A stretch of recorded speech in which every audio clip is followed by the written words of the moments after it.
jurors. Si CJ kaya, makalusot o kakabahan? Magawa kaya niya ang kanyang mga natutunan? Pero bago natin ipakita yan, tignan muna natin kung ano-ano ang kanyang pinagdaanan. Bilang preparasyon, 3 mentors ang tumutok kay CJ para ma-improve ang kanyang mga kahinaan. Unang problema ni CJ, ang pag-VJ, ang kanyang naging teacher, si VJ Casey Montero. Umpisa pa lang, lumabas na kay CJ ang pagkabibo. Panay ang tanong kay Kuya Casey. At napansin mo ba, panay din ang English niya. Why did you become a great VJ? I became a VJ because I like music and I like to talk about videos. What are your tips for me? Always look straight in the camera. Always smile.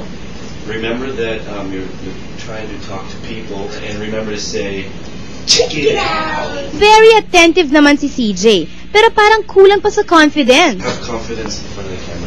You pretend like you're talking to your friends, or you're talking to your parents. And you have dimples, so you gotta make sure you always show your dimples. Sige na nga, Teacher Casey, sample ng style mo sa pag-VJ. What's up, guys? CJ here, and the next video is coming to you from my favorite singer, Eric Santos. And I'm going to explain the song and why it's your favorite, sing a little bit, and then say, check it out, guys. Okay, let's check out kung kayang gawin niya ni CJ. Hi, this is CJ, and you're watching MTV. Here's my favorite singer, Eric Santos. This is the moment, and it goes a little something like this. This is the moment. Check it out. Nak, CJ, tunog VJ ka na rin. Isang test pa nga, Teacher Casey. We're going to introduce the video because of you. Hey guys, here's CJ. Here's Kid Cudi singing because of you. I want to try, but it's too hard, so check it out. Mukhang maganda ang rapport ng dalawa. Ang dating mahina sa pag-VJ, nakapagsabayan na sa kanyang teacher. Mula sa pag-VJ, idiretso na natin sa singing. Dahil kulang sa confidence sa pagkanta si CJ, yan ngayon ang ating gagamutin. One-on-one ang vocal coaching na ginawa sa kanya ng magaling na singer na si Luke Mijares. Do you really wanna sing ba talaga? Opo, Anong favorite song mo ngayon? this is the moment. This is the moment. Alam ko na yung kinanta ni Eric Santos. Para mas gagaling ka pa talaga, andito ako to guide you. Aba, consistent si CJ. Sige nga, parinig ng version mo. This is the moment. Makanopis. Nakikita ko na nahihiya ka konti. Siguro pag kumanta ka, medyo bawasan mo konti yung mga movements mo, alam mo yun. Or kung nakatingin ka sa camera, talagang titig ka sa camera. Nahihiya at kulang pa rin sa voice projection si CJ. Kaya bago ang iba pang tips, tinuruan din siya ni Luke kung paano mag-vocalize.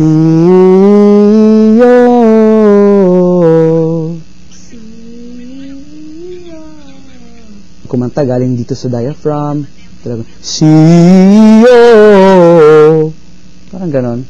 Dapat seryoso ka talaga. Pero para sa batang tulad ni CJ, paano niya maipapakita ang feeling sa kanta? Kanta ka ng love song, di ba? Iisipin mo kung sino yung mahal mo sa buhay.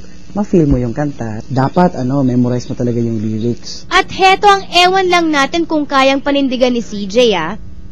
Kunwari, may kanta ka, di ba? May kanta ka mamayang gabi or kinabukasan may kanta ka. Medyo bawasan mo konti pagkain ng chocolates kasi medyo, nakagaral-gal ng throat. And then, minsan din, yung malamig na tubig, yun, iwasan din konti. At para mas lalong matrain si CJ, hinimay ni Luke bawat linya ng kanyang kanta. This is the moment. Dapat lakasan mo konti, tapos yung pagkabigkas mo ng words, tapos klaruhin mo. This is the moment. Mas i-pronounce mo ng maayos. This is the moment. Pwede pang improve yan. Tip ko sa'yo na talagang pakinggan mo kung paano niya sinabi. Payo ko lang talaga sa'yo, every day, 1 hour a day ka lang mag-practice. I'm sure later on, pag laki mo, talagang magaling kang singer. At syempre bago matapos ang moment ni CJ with Teacher Luke, isa munang duet dyan. This is the moment, my final test.